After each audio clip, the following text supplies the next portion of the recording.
Здравствуйте, учащиеся!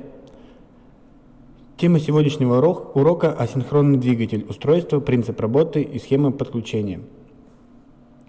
Целью урока является образовательное усвоение новых знаний в области электротехники, формирование понятий об устройстве и работе трехфазного асинхронного двигателя, развивающее развитие мышления, внимания, умение анализировать и сравнивать режимы работы асинхронного электродвигателя. Воспитательное – формирование умения организовывать собственную деятельность, работать в команде. Начнем с устройства конструкции асинхронных двигателей. Конструктивно простейшая асинхронная машина представляет собой рамку, вращающуюся в переменном магнитном поле. Однако на практике данная модель носит скорее ознакомительный характер и практического применения в промышленности не имеет. Поэтому на рисунке на экране мы рассмотрим устройство действующей реальной модели асинхронного двигателя. Весь двигатель располагается в корпусе станины 7. Ее основная задача состоит в обеспечении достаточной механической прочности, способной выдержать достаточное усилие. Поэтому, чем выше мощность агрегата, тем больше прочностью должна обладать станина и корпус.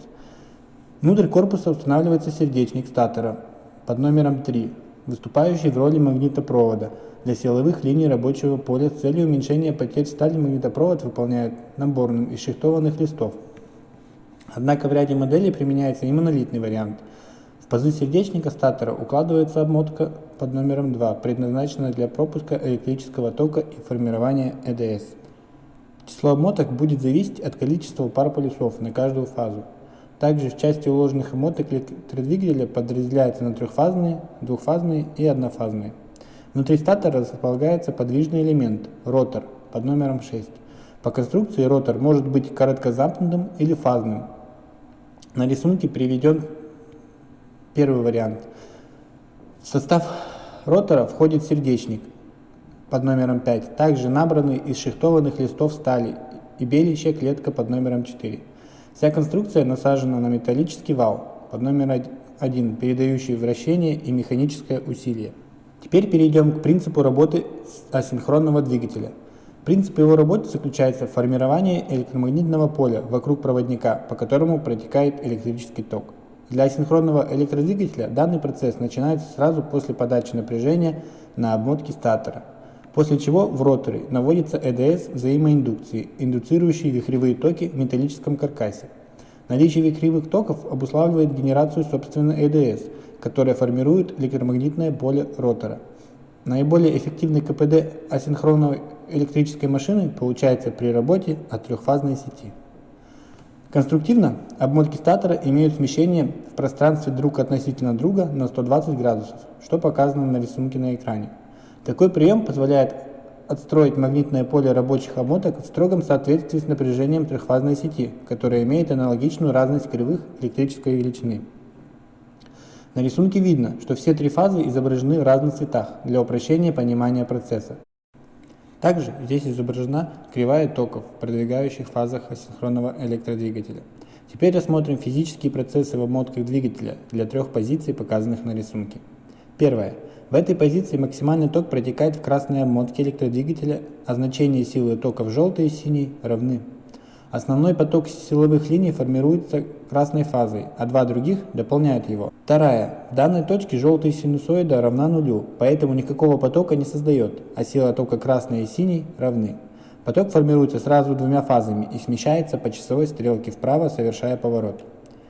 Третья точка характеризуется максимум токовой нагрузки для синей кривой, а красная и желтая имеют равную амплитуду, но противоположную по направлению, в результате чего максимум магнитных линий южного и северного полюса сместятся еще на 30 градусов.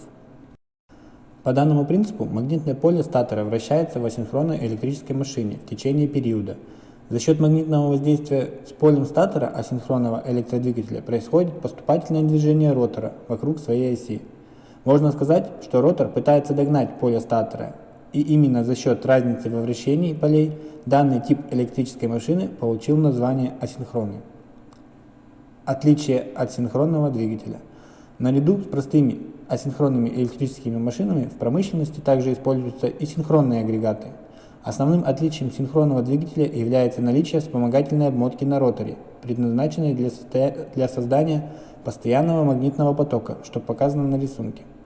Эта обмотка создает магнитный поток, не зависящий от наличия электродвижущей силы в обмотках статора электродвигателя. Поэтому при возбуждении синхронного электродвигателя его вал начинает вращаться одновременно с полем статора, в отличие от асинхронного типа, где существует разница в движении, которая фактически выражается как скольжение и рассчитывается по формуле S равно в скобочках n1 минус n2 поделенное на n1, где S это величина скольжения, измеряемая в процентах, n1 – частота, с которой вращается поле статора, n2 – частота, с которой вращается поле ротора. Синхронные электродвигатели применяются в тех устройствах, где важно соблюдать высокую точность синхронизации подачи питания и начала движения. Также они обеспечивают сохранение рабочих характеристик в момент пуска. Теперь перейдем к разновидностям асинхронных двигателей. На практике существует огромное количество разновидностей синхронных электродвигателей, отличающихся как сферой применения, так и мощностью. В связи с тем, что все вариации перечислить невозможно, мы рассмотрим наиболее значимые критерии, по которым асинхронные аппараты разделяются на виды. Первое – это по количеству питающих фаз выделяют. Трехфазные используются в сетях, где есть возможность подключения сразу ко всем фазам, но в частных случаях могут запускаться и в однофазной сети. Двухфазные применяются во многих бытовых приборах, состоят из двух рабочих обмоток, одна из которых питается напряжением сети, а вторая подключается через фазосдвигающий конденсатор. Однофазные, как и предыдущая модель, содержат две обмотки, одна из которых рабочая, а вторая пусковая. По типу ротора различают с короткозамкнутым ротором, имея тяжелый пуск, но и меньшую стоимость.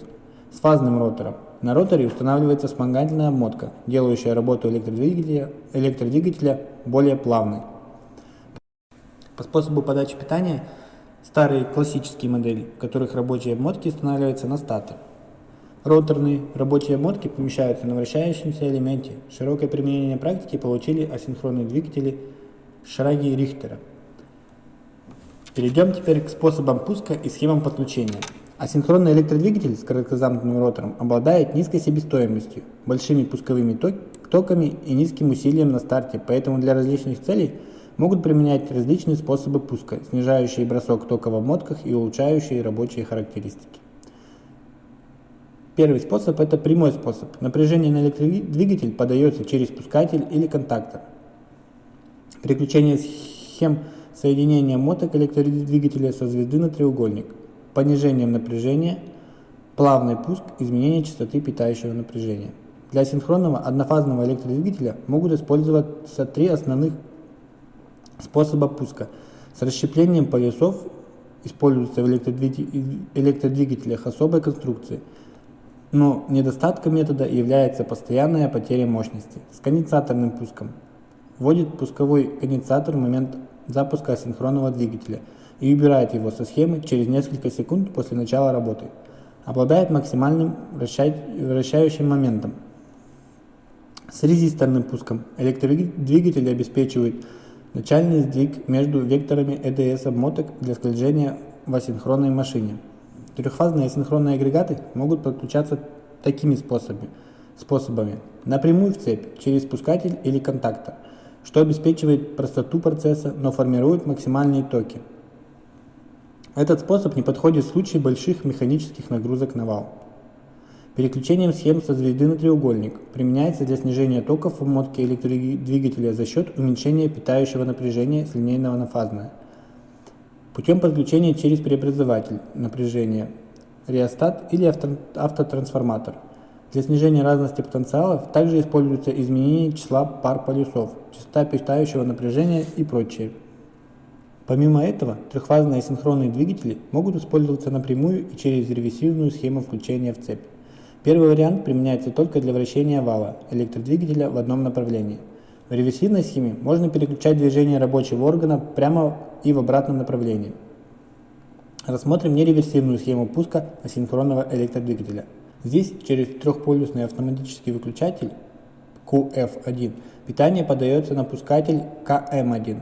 При нажатии кнопки SB2 произойдет подача напряжения на обмотке электродвигателя. Его установка осуществляется кнопкой SB1. Тепловое реле К1 применяется для контроля температуры нагрева. Реверсивные схемы, которые вы видите сейчас на экране, устроены аналогичным образом, но в ней используются два пускателя КМ1 и КМ2. Прямое включение синхронного электродвигателя производится кнопкой SB2, а обратное SB3. Перейдем к области применения.